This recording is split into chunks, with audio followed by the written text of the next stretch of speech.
Praise lord. హల్లెలూయా. దేవునికి స్తోత్రం. దేవునికి స్తోత్రం. హల్లెలూయా. గడిచిన పునరుద్ధారణ నుంచి ఈ పునరుద్ధారణ వరకు కూడా దేవుడు మనందరినీ ఆయన రెక్కలు దాచి భద్రపరిచినందుకు ప్రభునామాన్ని మహిమపరుస్తూ ఈ విధంగా ప్రభు సన్నిధిలో చేరవలసిన మీ అందరికీ ప్రభు పేరట అందరికీ వందనాలు చెప్పుకుంటే అదే చెప్పుకోండి. సేకరించుకోండి. దేవునికి స్తోత్రం. హల్లెలూయా. కొన్ని నిమిషాలు దేవుని వాక్యాన్ని జ్ఞాపకం చేసుకుందాం. పరిశుద్ధ గ్రంథం నుండి కొలస్సీయులకు రాసిన పత్రిక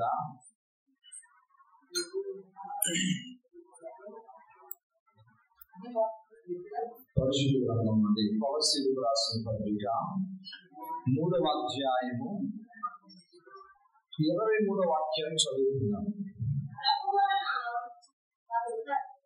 కొలస్సీయులకు రాసిన పత్రిక 3వ అధ్యాయము 23వ వాక్యం చదువుతున్నాం. ప్రభు వలన స్వాస్థ్యమును ప్రతిఫలముగా పొందుదుమని ఎరుగుదము గనక మీరేమి చేసినను అది మనుష్యుల నిమిత్తము కాక ప్రభువు నిమిత్తమని మనస్ఫూర్తిగా చేయుడి. మీరు ప్రభువైన క్రీస్తునకు దాసులై ఉన్నారు. దేవునికి స్తోత్రం. హల్లెలూయా. హల్లెలూయా. ఈ చదవబడిన ఈ మాటలో భక్తుడు కొలస్సీ సంఘానికి రాస్తున్న మాటలు. దేవునికి స్తోత్రం. హల్లెలూయా. హల్లెలూయా. ప్రభువు వల్ల స్వాస్థ్యమును ప్రతిఫలముగా పొందుదమని ఎరుగుదురు. దేవునికి స్తోత్రం. హల్లెలూయా.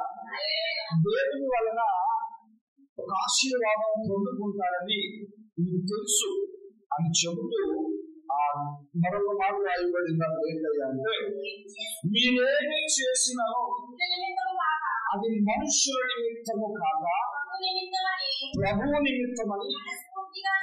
దేవునికి స్తోత్రం. హల్లెలూయా. పౌలు కొలస్సీ సంఘానికి రాస్తూ ఉన్న మాటలు. దేవునికి స్తోత్రం. మీరేమి చేసినారో మనుష్యుల నిమిత్తము కాక లేదా మనుష్యులు ఎదుట కాక దేవుని వలన మీరు చేయమని మనస్ఫూర్తిగా చెబుతున్నారు. దేవునికి స్తోత్రం. హల్లెలూయా. ఈరోజు దేవుడు రాయబడిన తెలుగులో ఈ విధంగా ఉంది. ఇంగ్లీష్ ఏమన్నదంటే మనం ఏ పని చేసినా దాంట్లో ఉత్తమమైనది ప్రభువుకి ఇవ్వాలని ఉంటుంది. ది బెస్ట్ అంటే మనం బెస్ట్ ను దేవుడికి ఇచ్చేవారిగా ఉంటేనట పైన రాయబడిన మాట స్వాస్థ్యమును మనం ఉంటాం. దేవునికి స్తోత్రం. హల్లెలూయా. హల్లెలూయా. ఇప్పుడు పౌలు ఎందుకు ఈ మాటలు చెబుతూ ఉన్నాడంటే కొలస్సీ సంఘము ప్రభు ఎదుట ఎంతో ప్రార్థించే సంఘము. కొలస్సీ సంఘము ప్రభు ఎదుట లేదా ప్రభు కొరకు ప్రయాసపడే సంఘము. ఆ సంఘము గురించి చెబుతున్న మాట ఏంటయ్యా అంటే ఆ సంఘము గురించి పౌలు చెబుతున్న మాట ఏంటయ్యా, మీరు చేస్తున్న ప్రతి పని కూడా దేవుడు చూస్తూ ఉన్నాడు. మీరు ఏదైతే చేస్తూ ఉన్నారో లేదా మీరు ఏదైతే పరిచయం చేస్తున్నారో మీరు ఏదైతే పని చేస్తున్నారో ఆ పని అంతా కూడా దేవుడు చూస్తూ ఉన్నాడు.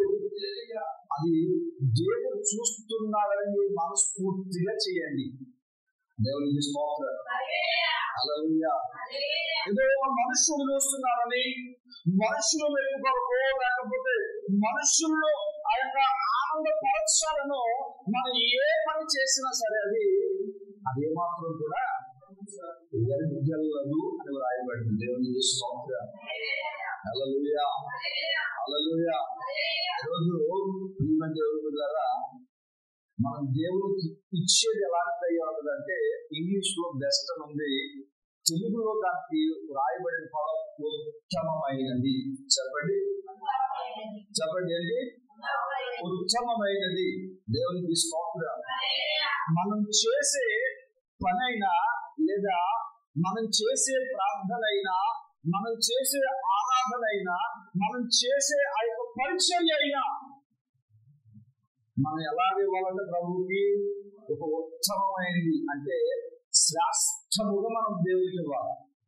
దేవుడికి స్తోత్రం. ఇస్తే మనము స్వాస్థ్యములు పొందుకుంటాం. ఏం పొందుకుంటాం?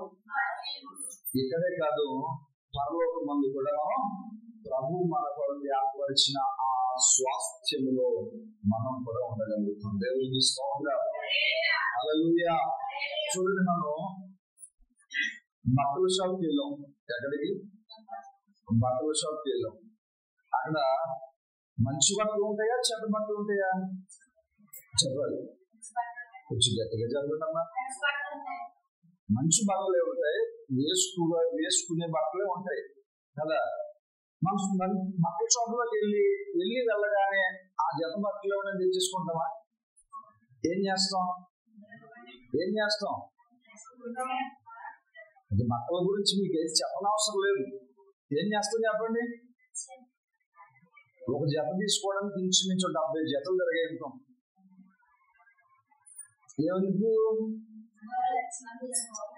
మిగిలిన బట్టలు కూడా వేసుకోవడానికే, మిగిలిన బట్టలు కూడా మనం కొనుక్కోవడానికి పెట్టారు. కానీ వాటిలో మనం ఏం చూస్తాం అంటే ది బెస్ట్ చూస్తాం. అంటే ఈ బట్టలు వేసుకోగానే ఆ మనిషి బాగుండాల, ఈ చీర కట్టగానే ఆ మనిషి ఆకర్షించబడాల, ఈ రంగు ఏం చేద్దాం, ఈ రంగు ఉందో లేదో ఆలోచించి లేని దాన్ని మాట్లాడుతుంది ఎవరు కూడా తీసుకుంటాం లేదా అంటే అక్కడికి వెళ్ళిన తర్వాత మనం ఏం చేస్తున్నాం? మంచిది, ఉత్తమమైనది బెస్ట్ ఎందుకుంటున్నాం. అవునా కదా? మరి భక్తులు ఎందుకు ఇవ్వలేకపోతున్నాం? బెస్ట్ ప్రార్థనలో ఎందుకు ఇవ్వలేకపోతున్నాం? ఉత్తమమైంది. పోనీలేని బట్టలు అన్నారు గనక, పాస్టర్ గారు నా గురించి చెప్తున్నారు అన్నట్టుగా నా వైపు చూస్తున్నారు గనక పోనీ ఉల్లిపాయలు చూడండి. ఏది అవి ఎప్పుడు మొదలేదన్నా మీరు? ఉల్లిపాయలే ఉన్నాయి. ఏం చేస్తాం? కూరగాయలు బండి వచ్చినప్పుడు ఆడు వేసిన ప్రతిదీ తీసేసుకుంటామా? అదే టమాటా, అదే ఉల్లిపాయ అమ్మా, అదే టమాటా, అదే ఉల్లిపాయ, అదే కూరగాయ ఆడు వేసినవి తీసుకో, అందులో ఉన్నవి మంచివి చూసుకుంటాం. అవునా? ఎందుకని? అది మనకు నచ్చలేదు కనుక. దేవుడికి స్తోత్రం. ఈ రోజు నేను అంటాను, నువ్వు దేవుని యొక్క నుంచి ఏదైనా ఆశీర్వాదం పొందుకోవాలని అనుకుంటే నువ్వు కూడా ఉత్తమమైన ప్రభువుకి ఇవ్వాలా. నీ భక్తి బెస్ట్ గా ఉండాలా, నీ ప్రార్థన బెస్ట్ గా ఉండాలా, నువ్వు చేసే ఆరాధన బెస్ట్ గా ఉండాలి. ఆఖరికి నేను చెప్పే వాటిని కూడా ప్రభు వరకు బెస్ట్ గా ఉండాలి. దేవుడికి స్తోత్రం. హల్లెలూయా, హల్లెలూయా. అప్పుడే నువ్వు దేవుని యొక్క నుంచి ఆశీర్వాదం పొందుకోగలుగుతావు. ఏదో 10 మంది కూర్చున్నారని చెప్పి 10 మందిని మెప్పించాలని వాక్యం చెప్పినా, 10 మందిని మెప్పించాలని ప్రార్థన చేసినా, 10 మందికి మెప్పు కలగాలన్నట్టుగా బ్రతికినా ఆ భక్తంతా కూడా ఏమవుతుంది? వ్యర్థమే. దేవునికి స్తోత్రం. హల్లెలూయా, హల్లెలూయా. ఈరోజు మనం కూడా ఏం చేస్తున్నాం అంటే ప్రభువుకు బెస్ట్ ఇచ్చేవారుగా ఉండాలి. మనం అలా ఉండలేకపోతున్నాం. దేవునికి స్తోత్రం. బైబిల్ గ్రంథంలో ఎంతో మంది భక్తులు ఆశీర్వదించబడ్డారు. వారి పేర్లకి ప్రార్థన చేస్తూ ఉంటాం. అయ్యా మమ్మల్ని ఆ ఫలానా వ్యక్తి వల్ల ఆశీర్వదించండి, ఫలానా వ్యక్తి వల్లే దీవించండి అని చెప్పి ఏం చేస్తాం? ప్రార్థన చేస్తుంటాం. కానీ ఆ వ్యక్తులు చేసినట్టుగా భక్తి చేయలేకపోతుంటాం. ఉదాహరణకు అబ్రహాం గురించి చూడండి. అబ్రహాం ఆశీర్వదించబడ్డాడు, అబ్రహాం ఆశీర్వాదాలకు వారసుడయ్యాడు అని మనం ఎన్నో మాటలు చెప్పుకుంటూ ఉన్నాం కదా. అసలు ఆయన అబ్రహాము ఆశీర్వాదాలకు ఎందుకు వారసుడయ్యాడు అని అంటే ఆయన దేవుడికి ఏమి ఇచ్చాడు చెప్పన్నా? ఉత్తమమైనది ఇచ్చాడు. తన జీవితంలో ఎంతో విలువైనది ఇచ్చాడు. ఎలగట్టలు లేని ఇచ్చాడు. దేవుడికి స్తోత్రం. హల్లెలూయా. రోజు అబ్రహాము ఇస్సాకుతో ఆడుకుంటున్న సమయంలో దేవుని వాక్యం అబ్రహాము యొద్దకు వచ్చి అంటుంది, అబ్రహమా, నీ కుమారుడిని, నీ ఒక్కగానొక్క కుమారుడిని తీసుకుని ఎక్కడికి వెళ్ళమన్నాడు? మోరియా పర్వతం మీదకి వెళ్ళి బలి అర్పించు అన్నాడు. అబ్రహాము జీవితంలో అప్పటి వరకు చాలా డబ్బు ఉంది. ఎంత ఉంది? అబ్రహాము దేవుడు చాలా బాగా ఆశీర్వదించాడు. ఎంతో గొప్ప సంపద, ఎంతో గొప్ప పనివారు ఉన్నారు. కానీ ఆ లోటు ఏంటయ్యా అంటే పిల్లలు లేరు. ఏమలేరు? పిల్లలు లేరు. ప్రార్థన చేశాడు, ప్రభు యొక్క గోచారుడు ఇంచుమించుగా 25 సంవత్సరాలు ఎదురు చూశాడు. దేవుడు ఇచ్చాడు. ఆ 25 సంవత్సరాలు ఎదురు చూపుకు దేవుడు ఇచ్చిన ఒక స్వాస్థ్యము ఇస్సాకు. దేవుడు అడుగుతున్నాడు, ఆ ఇస్సాకుని నాకు ఇచ్చే అన్నాడు. అబ్రహాం ఎంతో విలువైనదిగా ఎంచుకున్నాడు, శ్రేష్ఠుడిగా ఎంచుకున్నాడు.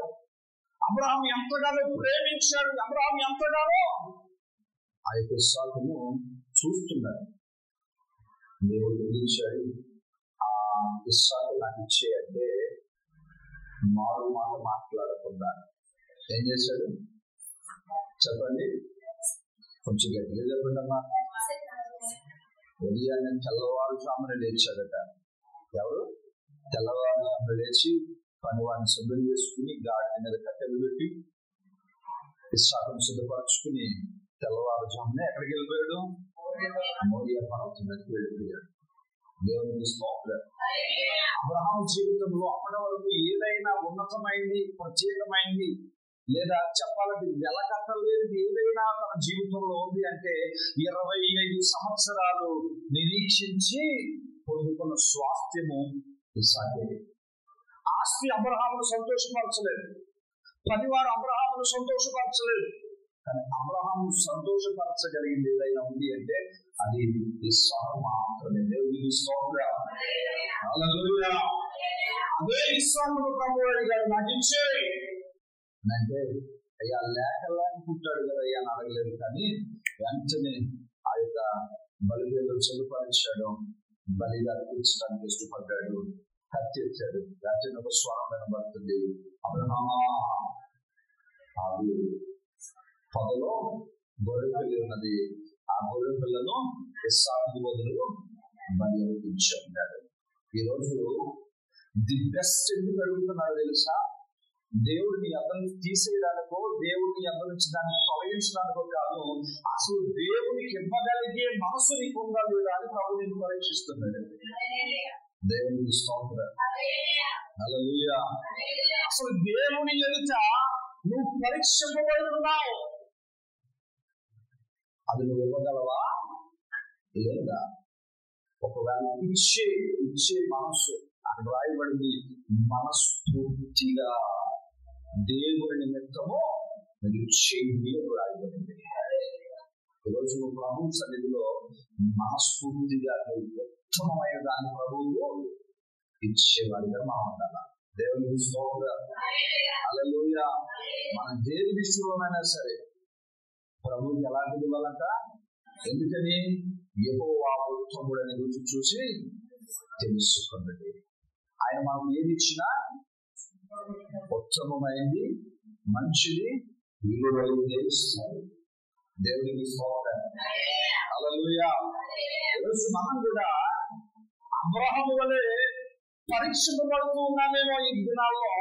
ప్రభువుకు ఈ పరీక్షలు కూడా దేవుడికి ఇవ్వగలిగితే, నేనంటాను, నీ ఇష్టాన్ని, నీ ఆశలను చంపుకుని ప్రభు కొరకు ప్రత్యేకంగా నిర్మించబడితే నా దేవుడు ఒక బలమైన పాత్రగా సాక్షి ప్రభు సాంగంలో అనుకుంటాడు. దేవుడికి స్తోత్రం. హల్లెలూయా. నువ్వు ప్రభు కొరకు ఏం చేయాలంట? నిలబడాలి, ఉత్తమమైనది ఇవ్వడాలి.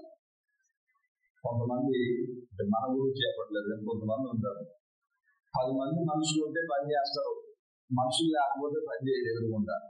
ఎందుకని? వాళ్ళు ఏంటంటే వాళ్ళ ప్రవర్తన ఏంటంటే వాళ్ళు పని చేస్తున్నట్టు 10 మందికి తెలియాలా. ఎవరికి తెలియాలా? 10 మందికి తెలియాలా. తెలిస్తే ఏముంటుంది? పేరు చెప్పుకుంటారు, కానీ తర్వాత ఆశీర్వాదం ఏదైనా కలుగుతుందా? ఆశీర్వాదం ఏదైనా కలుగుతుందా? కలగదే. ఈరోజు మనం దేవుని మెప్పించేటట్టుగా చేయాల. దేవునికి స్తోత్రం. హల్లెలూయా, హల్లెలూయా. 2 తిమోతి రాసిన పత్రికలో 2వ అధ్యాయం అంటాడు, మీరు ఏ పని చేసినా సిగ్గుపడకుండా దేవుని నిమిత్తం పని చేయండి అంటాడు. ఏం చేసినా సిగ్గుపడకుండా దేవుని పరిచర్యలో ఉన్నప్పుడు, లేదా దేవుని సంఘంలో ఉన్నప్పుడు, దేవుని పని కొరకు ఏదైనా నువ్వు చేస్తున్నప్పుడు, ఒకవేళ అది నీ స్థాయికి కిందే ఉన్నప్పటికీ సిగ్గుపడకుండా చేయాలి. దేవునికి స్తోత్రం. అది దేవుని నామాన్ని మహిమ పరిచర్యగా ఉంటుందట.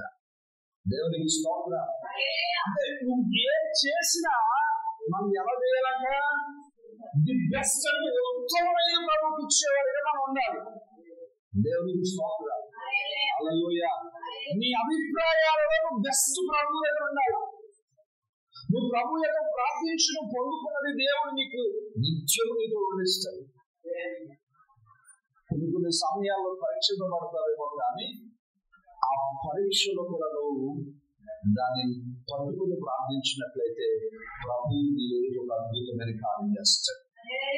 ఇస్సాకును దేవుడు తీసుకోలేదు, కానీ ఇస్సాకును దేవుడు ఆశీర్వదించాడు.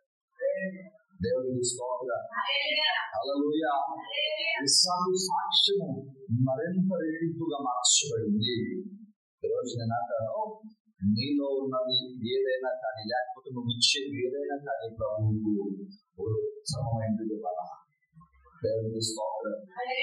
హల్లెలూయా, హల్లెలూయా.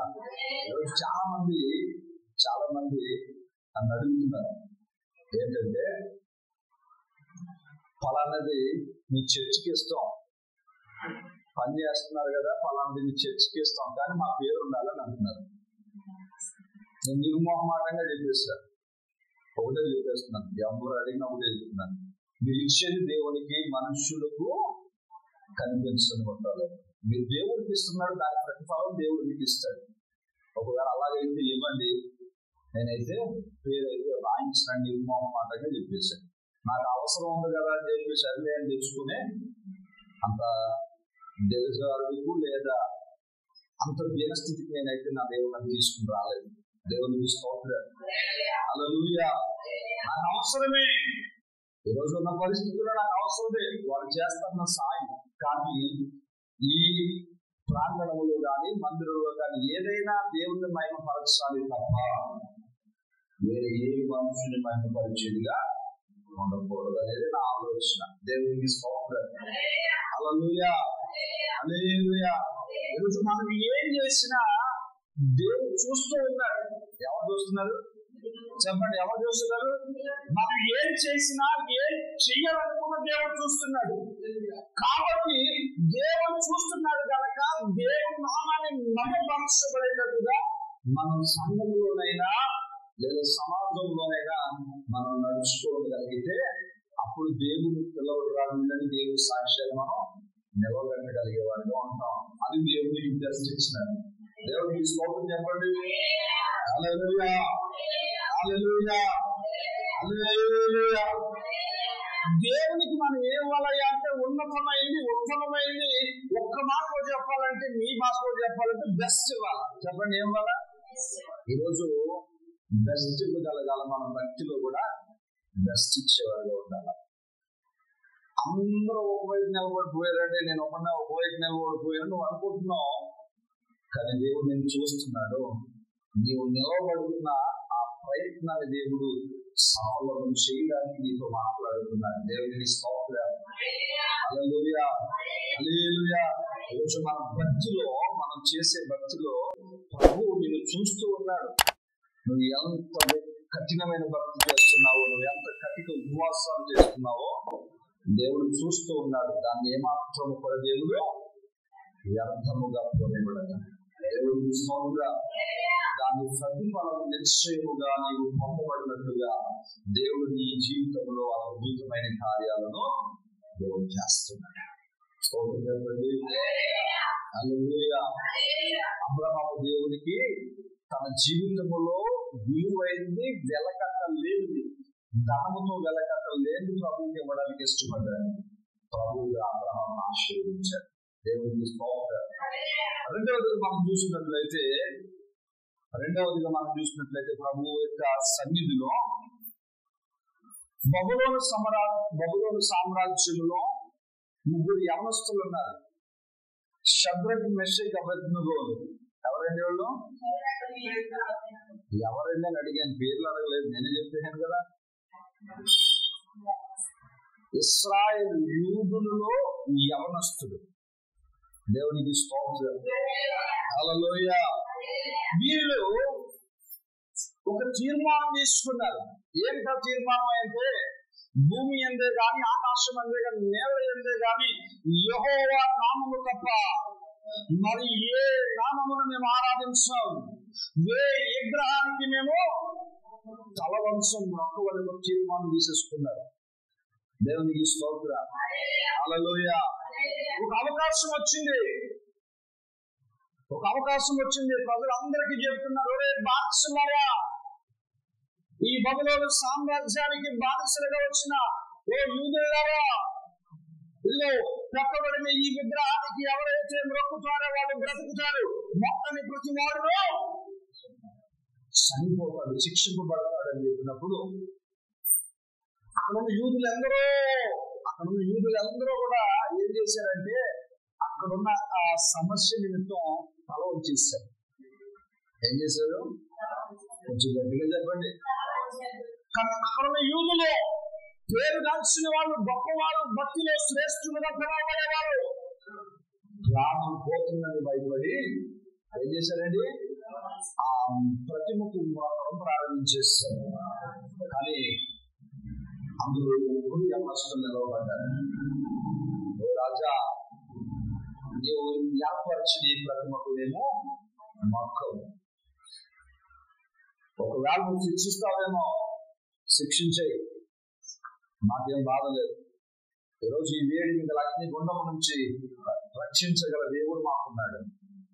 ఒకవేళ రక్షించకపోయినా దేవుడికి స్తోత్రం అనుకుని మేము చనిపోతాం తప్ప మా నిబంధన, మా భక్తిలో మేము ఎన్నడూ కూడా మేము కిందకు దిగజారిపోం అని చెప్పి ఆ యవనస్తులు నిలవబడితే రాజు చెబుతున్నాడు, వీళ్ళని తీసుకెళ్ళి అగ్నిగుండంలో వేసేయండి అయ్యా అన్నాడు.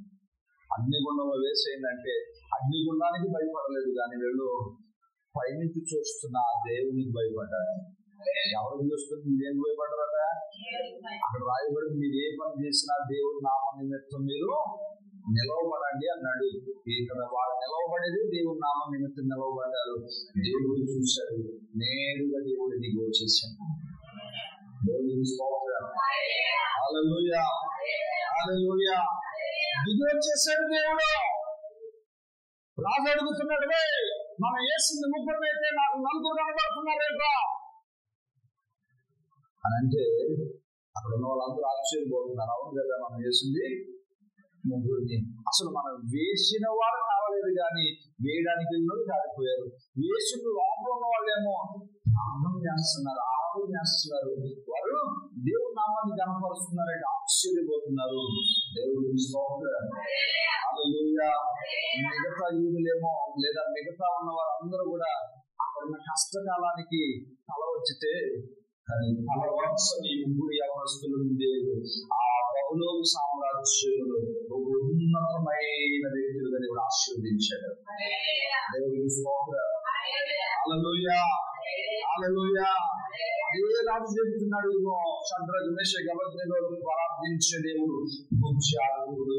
ఇక మీదట మనందరం కూడా ఎవరిని ఆరాధన చేయాలా? ఇదే యెహోవాని ఆరాధన చేయాలా. షద్రక్, మెషక్, అబేద్నెగోలను ఆరాధించు దేవుణ్ణి మనం ఆరాధించాలి అని చెప్పి దేశమంతటికి ఒక ఉత్తరాన్ని చేశాడు. దేవుడికి స్తోత్రం. ఆ యవన బిడ్డలు ఆ రోజు ఆ తీర్మానంలో నిలబడలేకపోతే దేవునికి ఆ సాక్ష్యం వచ్చి ఉండేది కాదు. దేవునికి స్తోత్రం. వారు నిలబడ్డారు, వారు ఘనపరచబడ్డారు. దాని తరువాత వారి దేశంలో ఉన్నతమైన పదవులు పొందుకున్నారట. దేవుని నామాన్ని మహిమపరిచారు. ఈరోజు దేవుడి కొరకు నిలబడుతున్న దేవుడు మాత్రం సిగ్గుపరిచే దేవుడు కాదు. దేవుడికి స్తోత్రం చెప్పండి. హల్లెలూయా. రోజు దేవుడు బిడ్డ, నీ బ్రతుకులో దేవుని సన్నిధిలో భక్తి చేస్తున్నాము అంటే ఏదో వచ్చి వెళ్ళిపోయే వారికి భక్తి చేసే ఆ భక్తి దేవునికి లేదు. ఎలాంటి భక్తి కావాలయ్యా అంటే కష్టమైన, శ్రమైన, కరువైన, కాంతమైన సరే ఆ భక్తిలో నిలవబడి దేవుని నామాన్ని మహిమపరచబడే ఉన్నత ఆత్మీయ అనుభవం మనం దేవునికి ఇవ్వగలగాల. అలాంటి అనుభవం మనలో నుంచి దేవుడు కోరుకుంటున్నాడు. దేవునికి స్తోత్రం. హల్లెలూయా. కష్టాలను బట్టి ఏ ఎండకు ఆ గొడుగు పెట్టే టైమో మనం ఉండకూడదు. సాగుతున్న కదా, ఏ ఎండకి ఆగకూడదు. అక్కడికి వెళ్తే అక్కడ, ఇక్కడికి వెళ్తే ఎక్కడ అన్నది కాక మన భక్తి ఎప్పుడు ఎలా ఉండాలా? దేవుడు చూస్తున్నాడు. ఎవరు చూస్తున్నారు? ఈరోజు మనుషులు కూడా నేను చూడట్లేదు నువ్వు అనుకుంటున్నావు, కానీ దేవుడు భారతదేశం నుంచి, పరలోకంలో నుంచి ఆయన నేను సమస్తాన్ని గ్రహిస్తున్నాడు. దేవుడికి స్తోత్రం. హల్లెలూయా. యవనస్తులు వాళ్ళు ఏం ఇచ్చారు? బెస్ట్ ఇచ్చారు భక్తిలో. దేశమంతటిని ప్రభుత్వాలు తిప్పారు. అవునా? దేశమంతటిని రాజును కూడా దేవుని వైపు తిప్పారు. ఈరోజు భక్తి చేసేటప్పుడు ఏదో అడగ భక్తి చేయకూడదు, ఏదో ఆ యొక్క పరిస్థితులకు తగ్గట్టుగా భక్తి చేయకూడదు. నేను అంటాను, ఓకే నేను దేవుడు స్వస్థపరిచాడు కనుక నువ్వు భక్తిలోకి వచ్చావు, లేదా దేవుడు నీ కుటుంబంలో మేలు చేశాడు కనుక నువ్వు వచ్చావు, లేదా నీకు కలిగిన ఆర్థిక ఇబ్బందులు దేవుడు కలిగించాడు కనుక నువ్వు భక్తి చేస్తున్నావు, రక్షణ పొందుకున్నావు. కానీ నేను అంటాను, అది మాత్రమే కాదు, దేవుని కొరకు ఎలాంటి పరిస్థితుల్లోనైనా నిలవబడగలిగే గొప్ప శక్తితో కలిగి ఉంటే దేవుడిని ఎలాంటి పరిస్థితుల్లోనైనా నేను చేయబడుతూ నడిపిస్తాడు. దేవుని స్తోత్రం. ఎలాంటి పరిస్థితులైనా సరే దేవుడిని ఏం చేస్తాడు? తన చేతితో నిలబడుకుని నడిపిస్తాడు. యవనబడి జీవితాలు దేవుడు ఎంతో అద్భుతం చేశాడు. ఆయన ఆ ప్రపంచం, ఆ యొక్క బబులోను సామ్రాజ్యం అంతటి ప్రభువులకు చెప్పేటట్టుగా వారు ఉన్నతమైన భక్తి చేశారు. దేవుడిని స్తోత్రం. ఈరోజు నేను అంటాను, నువ్వు ఎవరిని ఉద్దేశించలేదా? ఎవరికి భక్తి చేస్తావు? నీ భక్తి ఎలా ఉంది? మనుషులను మెప్పించేది మన భక్తి ఉండకూడదు. ఎవరు మెప్పించేటట్టు ఉండకూడదట? మనుషులు మెప్పించేటట్టుగా మన భక్తి అస్సలు ఉండకూడదు. దేవుడిని స్తోత్రం. హల్లెలూయా. ఒక చిన్న జరిగిన సంగతి చెప్తాను వినండి. ఒక చిన్న జరిగిన సంగతి చెప్తాను. పేర్లు అయితే చెప్పండి కానీ, ప్రాంతం అయితే చెప్పండి కానీ, జరిగిన సంగతి యథార్థంగా నేను నా కళ్ళారా చూసిన సంగతి. ఒక యవనస్తురాలు సమర్పించుకుంది, బాప్తిస్మం తీసుకుంది. ఆ సమర్పణ, ఆ యొక్క వయసులో దేవుని కొరకు నిలవబడడం అంటే చాలా చాలా పరిస్థితులను బట్టి చాలా సంఘం అంతా చాలా సంతోషించారు. ఆ యవన బిడ్డను బట్టి దైవజనులు కూడా గొప్ప సాక్ష్యాలు చెప్పుకుంటూ ఉండేవారు. ఆ బిడ్డ కొరకు ఎక్కడ నిలవబడినా ఆ బిడ్డ, ఆ సందర్భం ఆ బిడ్డ కొరకు మాట్లాడాలి అంటే దైవజనుడు తల ఎత్తుకుని గర్వంగా చెప్పేవాడు మాట. దేవునికి స్తోత్రం. హల్లెలూయా. అలాంటి యవన బిడ్డ కాలేజీకి వెళ్ళడం ప్రారంభించింది. ఆ కాలేజీలో ఎవరు అన్నారట, ఎవరు ఏమంటారు, వస్తువులు అన్ని తీసేస్తే స్నేహితులు అన్నారట. ఏమని? మేము దేవుడిని నమ్ముకున్నాం, మేము ఎప్పుడు ఎవరు నా వస్తువులు ఏం తీసేయలేదు అనేదో అన్నారట. ఇక ఈ అమ్మాయి ఏం చేయడం మొదలెట్టిందంటే, బస్సు ఎక్కిన తర్వాత బ్యాగ్ లో పెట్టుకునే చెవులు ఈ పెట్టుకోవడం ప్రారంభించింది. అంటే ఇంటి దగ్గరేమో ఏదో సంఘం దగ్గరేమో ఏం చేస్తున్నారు, సమర్పణ కలిగి ఉన్నట్టుగా బ్రతుకుతూ తన యొక్క జీవితాన్ని నడిపిస్తూ ఉంటే, మరి కాలేజీ దగ్గరికి వచ్చేసరికి యవనస్తురాలుగా ఆ యొక్క యవనస్తులతో కలిసి ఉండేటప్పటికీ ఈ వస్తువులన్నీ కూడా ఒంటి మీదకి వస్తుంది. ఒకరోజు నేను ఆ యవన దగ్గర నేను కళ్ళారా చూసాను వస్తువులతో. అదే రోజు సాయంత్రం నేను వాళ్ళని బస్సు దిగేటప్పుడు చూశాను, ఏమీ లేవు. సరే ఒకరోజు చూశాను కదా, ఒక భయమిస్టేక్ ఏమో నా కళ్ళు మనుషుల కళ్ళుకి ఏదో ఒకటి జరిగి కనబడవు కదా, చెప్తారు మీద అంటారు. ఒకవేళ అలాగేదైనా అనుకుని పట్టించుకోలేదు. నేను మరలా ఏదో పని మీద వెళ్ళినప్పుడు మళ్ళీ అదే సందర్భం ఎదురైంది. అప్పుడు తన స్నేహితురాలు గురించి అడిగాను, ఏంటంటే ఏం చెప్పమంటావులే అని. మళ్ళీ చెప్తే నన్ను పెడుతుంది, చెప్పకపోతే నువ్వు వదలవు అని జరిగిన సంగతి చెప్పింది. ఇప్పుడు నేను అంటాను, అక్కడ నువ్వు సమర్పించుకున్నావు, ఇక్కడికి వచ్చి ఎవరో చూడట్లేదో మనం అనుకుంటున్నాం. మరి దేవుణ్ణి మభ్య పెట్టగలవా? మనుషులు మభ్య పెట్టగలవా? దేవుని మభ్య పెట్టగలవా? దేవుడికి స్తోత్రం. నేను ఏం చెప్పాలనుకుంటున్నానంటే, నువ్వు ఎప్పుడు మనుషులు చూస్తున్నారని భక్తి చేయొద్దు, మనుషులకు నచ్చిన భక్తులు చేయొద్దు. దేవునికి నచ్చిన భక్తి, దేవునికి ఇష్టమైన భక్తులు చేయొద్దు. దేవునికి స్తోత్రం. హల్లెలూయా, హల్లెలూయా. నా విషయంలో చెప్తున్నాను, వస్తు సమర్పణ కంటే మనసు సమర్పణ చాలా ముఖ్యం. ఇది నువ్వు సమర్పించుకోగలిగితే ఇప్పుడు పైన సమర్పించుకోగలుగుతాం. అంటే మా పాస్టర్ గారు మళ్ళీ ఏం చెప్తున్నాడని అనుకోకండి. దేవునికి స్తోత్రం. ముందు నీ మనసు మారకుండా నువ్వు ఎన్ని తీసేస్తే సొమ్మే. నువ్వు భక్తి చేసావంటే నువ్వు మనస్ఫూర్తిగా చేయి, హృదయంతో చేయి. దేవునికి స్తోత్రం. ఈరోజు పాస్టర్ గారు చూస్తున్నారనో, ఇంటి దగ్గర తల్లిదండ్రులు చూస్తున్నారనో, లేకపోతే మరొకరు చూస్తున్నారో నువ్వు భక్తి చేయొద్దు, నువ్వు ప్రార్థన చేయొద్దు. నువ్వు ఎప్పుడు ఉండాలా? నువ్వు ఎప్పుడు ఎలా ఉండాలా? నువ్వు 10 మందిలో నువ్వు ఎలా ఉన్నావో నువ్వు దేవుని దగ్గర ఎవరు లేనప్పుడు కూడా అలాగే ఉండగలగాలి. దేవునికి స్తోత్రం చెప్పండి. అది దేవునికి కావాలి కదా. అలాంటి భక్తి, అలాంటి ఉత్తమమైంది దేవుడు కోరుకుంటున్నాడు. దేవునికి స్తోత్రం. ఈరోజు మనం కూడా బట్టల షాప్కి వెళ్ళినప్పుడు అక్కడ ఉన్న 100 రకాల జతల్లో చుక్క జతం తీసినట్టే దేవుడు కూడా సంఘాన్ని పరిశీలిస్తూ ఉన్నాడు. ఎవరైతే ది బెస్ట్ ఇవ్వగలుగుతున్నారో, ఎవరైతే ఉత్తమమైన భక్తి ఇవ్వగలుగుతున్నారో వాళ్ళని ఆయన రాజ్యానికి సరిపడవాలని చెప్పి తీసుకుంటాడు. మనకు నచ్చినట్టుగా ఏదో తోచినట్టుగా మనం బట్టలు వేసేసుకోం. అక్కడికి వెళ్ళిన తర్వాత కలర్ చూస్తాం, అక్కడికి వెళ్ళిన తర్వాత సైజ్ చూస్తాం, అక్కడికి వెళ్ళిన తర్వాత ఇవి మనకి ఇప్పుడున్న సిచ్యువేషన్కి మరలా ఎప్పటికీ ఇప్పుడున్న కల్చర్కి, ఇప్పుడున్న ట్రెడిషన్కి సెట్ అవుతాయి లేదని చూసుకుంటాం. అవునా? ఇన్ని ఒక బట్ట విషయంలో ఎంత చేస్తుంటే దేవుడు నీకు ఇచ్చే శ్రేష్టమైన పరలోకం, ఆశీర్వాదం కనుక దేవుడు నేను ఎంత పరిశోధిస్తున్నాడు ఒకసారి ఆలోచించి. దేవుడికి స్తోత్రం. హల్లెలూయా. నేనంటాను, ఈరోజు దేవునికి మనం ఇచ్చే విషయంలో, లేదు మన భక్తి విషయంలో దేవుని సన్నిధిలో మనం ఎలా ఇవ్వగలగాలంట? ఉత్తమమైనది ఇవ్వాలి. చెప్పండి, ఎలాంటిది ఇవ్వాలి? ఇచ్చేటప్పుడు లేదా మనం చేసేటప్పుడు, భక్తి అయినా, ఆరాధన అయినా, లేదా పరిచర్యలో మనం చేసే ఆ యొక్క పాల్పొంది అయినా ఎలా ఉండకూడదు? మనం సిగ్గుపడకూడదు.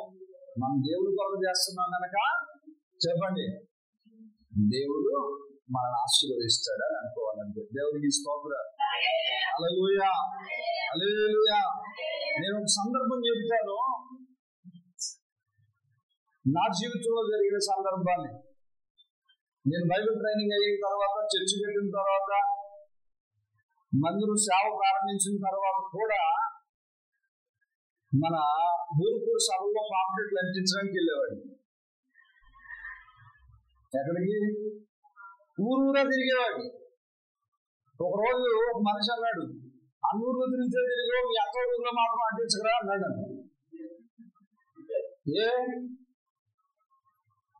అక్కడ చేసిన పని ఇక్కడ చేస్తే తప్పేమొచ్చిందో? మరి మీ అత్త ఊరురా మాస్టర్ గారు కదా అన్నారు. నేను ఒకటే చెప్పాను, నేను చేసే పని దేవునికి నచ్చాలి కానీ ఎవరు నచ్చగలదు? దేవునికి స్తోత్రం. నేను మాస్టర్ గారిని కదా అని చెప్పి నేను ఆటోలో కూర్చుని లేకపోతే అక్కడ కూర్చుని అందించండి అనొచ్చు. కానీ నేను అనుకున్న తీర్మానం ఏంటయ్యా అంటే, నేను నా తల్లి సంఘానికి వెళ్ళేటప్పుడు నా స్థాయిని ఎప్పటికీ నేను మర్చిపోను. ఒకవేళ ఇప్పుడున్న సేవ చేస్తున్నాను, కానీ చేసేది సేవకుల కంటే చిన్న పని అవ్వచ్చు, కానీ అక్కడ నేను సిగ్గుపడి. ఎందుకు తెలుసా? అది నా దేవునికి ఇష్టమైన పరిచర్య. దేవుడికి స్తోత్రం. హల్లెలూయా. ఈరోజు నువ్వు దేవుని పరిచర్యలో చేసే ఏ చిన్న పని అయినా సరే నువ్వు సిగ్గుపడదు. అది నీ స్థాయి కింద ఉండొచ్చు అని నేను బాధపడ్డాను. దేవుడికి స్తోత్రం. ఎందుకని? అది మనం దేవుడి కొరకు చేస్తున్నాం. మనుషులు 3 రకాలుగా అనుకుంటారు. కానీ నువ్వు చేస్తుంది ఎవరి కొరకు? దాని ఫలితాన్ని నేను నా వ్యక్తిగత జీవితంలో అనుభవించాను, నా యొక్క ఆత్మీయ జీవితంలో కూడా నేను అనుభవించగలిగాను. దేవుడికి స్తోత్రం. హల్లెలూయా. కాబట్టి మనం దేవుడికి ఇచ్చేది ఎలా ఉండాలంటే ఉత్తమమైనది. వాళ్ళ ఇచ్చేటప్పుడు మనుషులు చూస్తున్నారనో లేకపోతే మనుషులు గ్రహిస్తున్నారని అసలు నువ్వు మాట్లాడద్దు, అసలు చెయ్యొద్దు. దేవుని కొరకు చేసావు అంటే అది ఎలా ఉండాలంటే దేవుని నామాన్ని మహిమపరిచేదిగా ఉండాలి. దేవుడికి స్తోత్రం. ఆఖరి యొక్క సందర్భాన్ని మీకు జ్ఞాపకం చేస్తాను. పరిశుద్ధ గ్రంథంలో ఒకరోజు యేసయ్య ఆదివారం ఆరాధనకి వెళ్ళాడట. ఎక్కడికి? ఆదివారం ఆరాధనకి వెళ్తే ప్రార్థన అయిపోయింది, కానుకల సమర్పణ జరుగుతుంది. ఏం జరుగుతుంది? ఎంతలో పాపం డబ్బున్న వాళ్ళందరూ కూడా ఒక 1000 రూపాయల నాయకులు లేకపోతే తక్కువ వడ్డీలు కూడా చెప్తున్నారు. పాపం ఒక పేద విధవరాలు దేవుని పరిచయం కొరకు దేవుని పని నిమిత్తం తన దగ్గర దాచుకున్న 2 కాసులు తీసుకొచ్చి ఏం చేసింది? వేసింది. ఎంతలో చూసి వాళ్ళు చాలా మంది ఉంటారు కదా, అలా అంటున్నారంట, నవ్వుతున్నారు, హేళన చేస్తున్నారు. ఏమని? మనమేమో దేవుడి చర్చికి కవర్ పెట్టి ఇచ్చాము, కానుకలు పెట్టి వేసాం, మనం వేసింది చాలా గొప్ప. ఏమంటున్నారు వాళ్ళు? మనం వేసింది చాలా ఎక్కువ, చాలా డబ్బు మనం ఎక్కువ ఇచ్చాం దేవుడికి.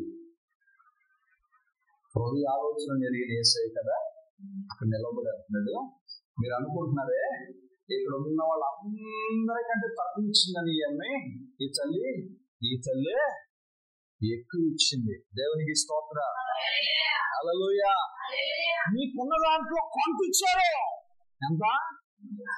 మీ దగ్గర 100 రూపాయలు ఉంటే ఆ 100 రూపాయలను మీరు కొంత ఇచ్చారు దేవునికి. కానీ ఈ తల్లి తన దగ్గర 2 నాణ్యాలను 2 కాసులను ఉన్నాయి, ఆ 2 తీసుకొచ్చి ఇచ్చేసిందంటే తన దగ్గర ఇంక తర్వాత ఏమీ లేవు, 0 వెళ్ళిపోయింది. అయినా ఆ తల్లి బాధపడలేదు. ఎందుకని? ఎవరికి ఇచ్చింది? వాళ్ళ అవమానపరుస్తున్నా బాధపడలేదు, అక్కడ ఉన్న సందర్భాన్ని బట్టి అసలు బాధపడలేదు. దేవుడికి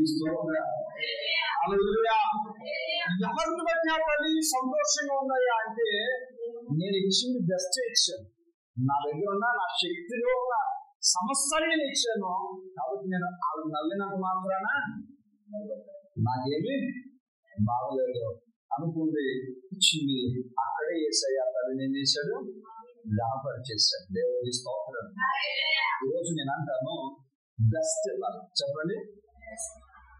ఒకవేళ నువ్వు దేవుడి సన్నిధిలో చేసే పరిచర్య కానీ, నేను చెప్పేది వినండి, నువ్వు చేసే పరిచర్య కానీ, లేదా నువ్వు పరిచర్యలో బాగా పొందుతున్నా కానీ, ఆరాధనలో ఉన్నా కానీ, ఆరాధన చేస్తున్నా కానీ, లేక నువ్వు ఇచ్చే అర్పణే కానీ, లేకపోతే నువ్వు చేసే ప్రార్థనే కానీ ఎలా ఉండాలంట?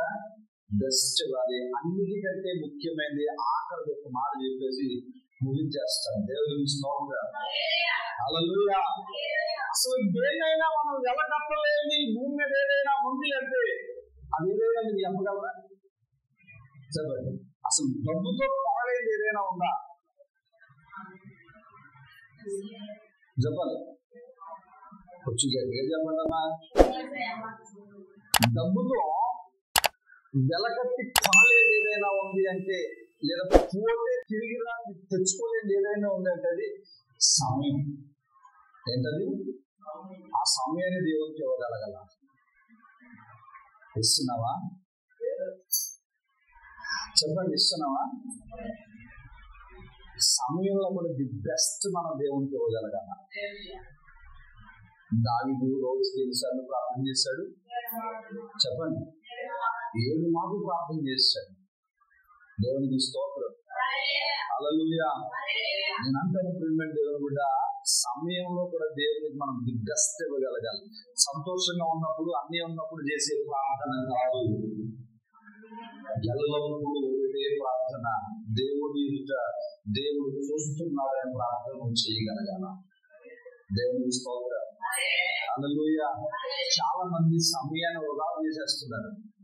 మందిరానికి రాకుండా, ప్రార్థనలకు హాజరు కాకుండా, లేదా ఉపవాస కూటాల్లో పాలు పొందకుండా సమయాన్ని ఎంతో మంది అర్థం చేస్తున్నారు.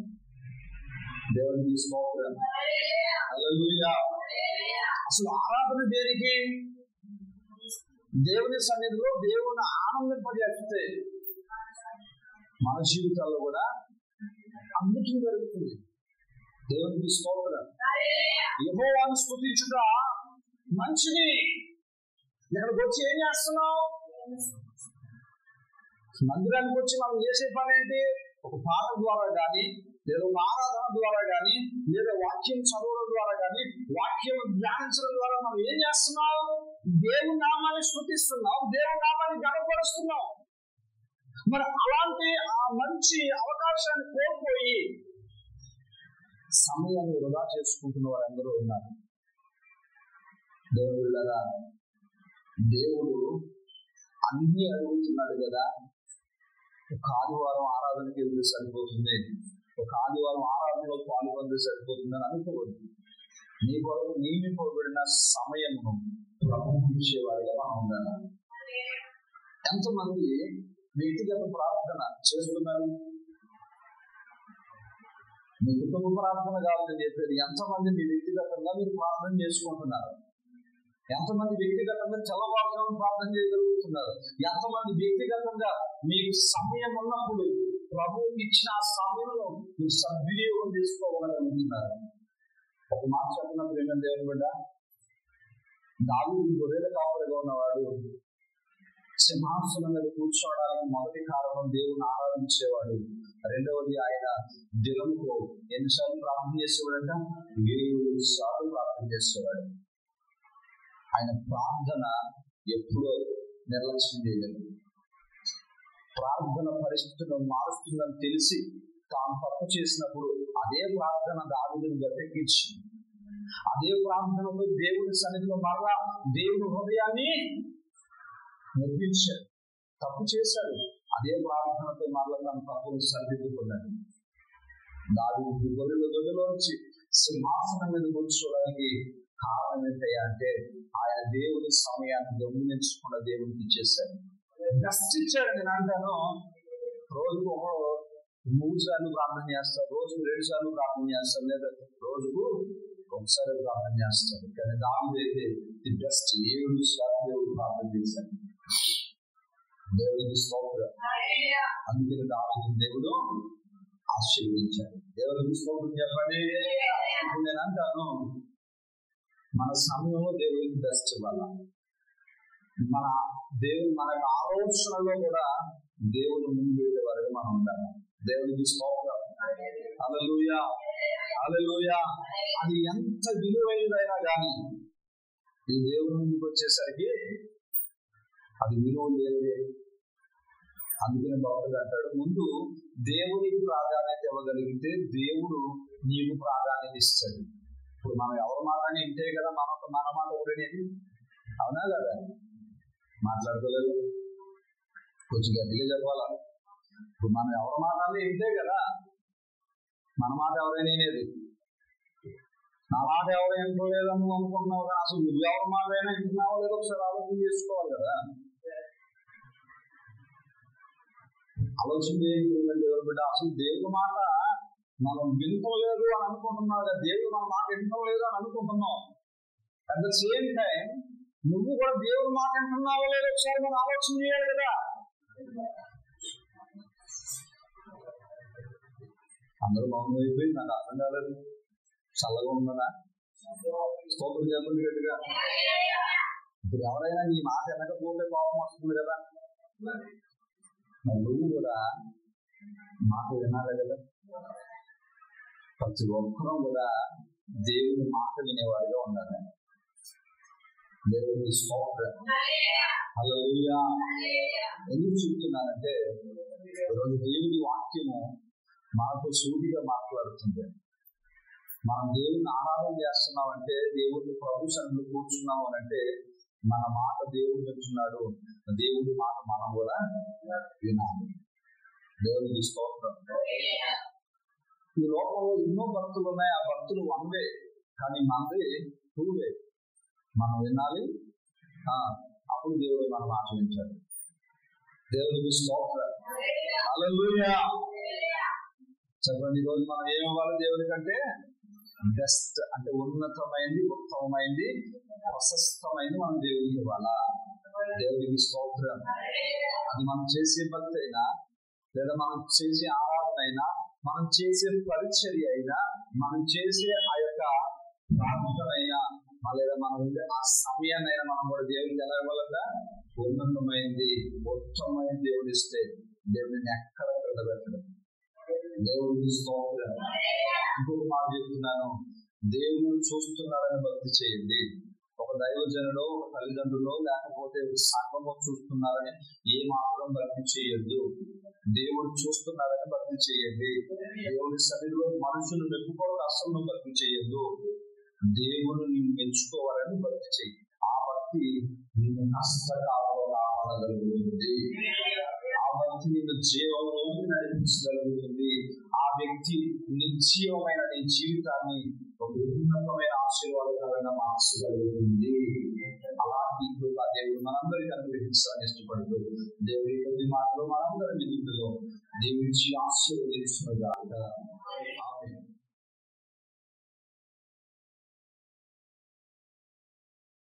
ప్రార్థన చేసుకుందాం. ఒకసారి ఒక చిన్న పరిశీలన చేసుకుందాం. ఆత్మ పరిశీలన. ఈరోజు మన దేవునికి ఏమి ఎలా ఇవ్వగలుగుతున్నాం? ఉత్తమమైన భక్తి చేయగలుగుతున్నామా? కష్టకాలంలో ప్రార్థించగలుగుతున్నామా? అసలు మనం ఇచ్చే దేవునికి ఇష్టంగా ఉందా లేదా? మనం చేసే ప్రార్థన దేవుడు ఇచ్చినాడా లేదా? అబ్రహాము దేవుడు అడిగాడు, ఇచ్చాడు. కానీ దేవుడు తీసుకోలేదు. కానీ ఇచ్చే విధానాన్ని బట్టి, ఇచ్చే మనసు ఉంది కనుక దేవుడు ఎంతో ఆశీర్వాదాన్ని దేవుడు అబ్రహాము ఇచ్చాడు. ఈరోజు దేవుడిని అడుగుతున్నాడు, నువ్వు ఏ పని చేసినా దేవుడి వరకు దేవుడి నామాన్ని మహిమపరిచేటట్టుగా నువ్వు చేయగలిగితే దేవుడు నిశ్చయమైన ఆశీర్వదించడానికి ఇష్టపడుతున్నాడు. అందుకంటూ కూడా ఒకసారి ప్రభు ప్రార్థించాడు, దేవా దేవుని అయ్యా ఉత్తమమైన దాన్ని ఇచ్చేటట్టుగా లేదేమో, అందుకని ఇంకా నా భక్తులు జీవమైన ఆ యొక్క అనుభవాలు అనిపిస్తున్నాయి. నేను ఆశీర్వదించబడకపోవడానికి కారణం నేను మాట వెనకేదేమో. అయ్యా ఇది ఒకవేళ నేను మనుషులు చూస్తున్నారని మనుషులకు నచ్చినట్టుగా బ్రతుకుతున్నానేమో. అందుకే నన్ను మనుషుల నిమిత్తము కాదు, కానీ దేవుడు చూస్తున్నాడని, దేవుడు నేను గ్రహిస్తున్నాడని, దేవుడు ఆ యొక్క అన్ని విధాలను పరిశీలిస్తున్నాడని దేవుడికి భయపడి చేయమంటాము. అలాంటి వరకు మనం దయచేయడం భగవాన్ ప్రార్థించుకుంటాము. పరిశుద్ధంగా వేసే అది ఎంతవరకు గొప్ప అవకాశాన్ని మాకించినందుకు నీకు వందనాలు. ఈ స్థలంలో చేరి ఎంతవరకు నామాన్ని గణపరిచాము. అయ్యా నీ మాటలు జ్ఞాపకం చేసుకున్నాము. విన్న ప్రతి మాట కూడా నా జీవితాల్లో అబ్రహాము వలె, అయా అయా యవనస్తుల వలె, అయా ప్రభువ మేము కూడా నీ సన్నిధిలో నిలవబడే వాటికి దయచేయండి. దావీదు వలె 7 సార్లు అయా మా విలువైన సమయాన్ని నీకు ఇచ్చేవారుగా, అయ్యా నీ సన్నిధిలో ప్రార్థించేవారుగా మాకు సహాయం చేయండి. ఆ యొక్క పేద విలువరాలు తన శక్తికి మించి మన గుణమంతా కూడా నీకు ఇచ్చింది. ఆ అది జనులు చూడలేకపోయారు, కానీ హృదయాంతరంగం శోధిస్తున్న వాళ్ళు చూశారు. అప్పుడే అతన్ని ఘనపరిచి ఆశీర్వదించారు. ఆయన మేము కూడా నీ సన్నిధిలో అలాంటి ఉన్నతమైన అనుభవాలు, నీ రాజ్యంలో, నీ రాజ్య వ్యాప్తిలో పాలు పొందుతూ, నీ రాజ్యంలో అనేకమైన అయా ఇబ్బంది వారిని తెలియపరిచి ఉన్నతమైన అవకాశం అందరికీ దయచేసి అయా నిత్యము అయా నీ ఆశీర్వాదం, నీ దీవెన, నీ రక్షణ అందరికీ దయచేయమని ప్రార్థిస్తున్నాను. బలహీనతను బలపరుచుటకు ఆయన రోగులను స్వస్థపరచుటకు తండ్రి, ఈ మందిరానికి రాకపోయారు, దేవుడు దయచేసి మరణించి వారిని మరలా వచ్చేవారు అందరూ కలిసి నా మనసుకించే బాధ్యత దయచేయండి. చేరుతున్న దీవించండి. బిడ్డలు ప్రారంభించిన ప్రతి కానుక భగవంతులుగా గురించి ఈ కానుకని పరిచయంలో ఈ మందిరం పని నిమిత్తమే వాడుకుని వచ్చే దేవుడు ఆయన ప్రతిబడు దీవించి ఆశీర్వదించి మేలు చేసి మనం పొందమని ప్రేరునామం ద్వారా అడిగి తండ్రి. ఆమేన్. తండ్రి ప్రేమ, కుమారుని యేసుక్రీస్తు వారి కృప, పరిశుద్ధ ఆత్మిక సహవాసం, సహాయం సమస్త దేవుని పిల్లలందరికీ సదాకాలము కూడా కనిపించుగాక. యేసురక్తమే జయం, ప్రభుయేసురక్తం జయం, ప్రభుయేసునామమున సంపూర్ణ విజయం కలుగుగాక. ఆమేన్. అందరికీ వందనాలు. దేవుడు మిమ్మల్ని అందరినీ కూడా దీవించుగాక. ఆమేన్.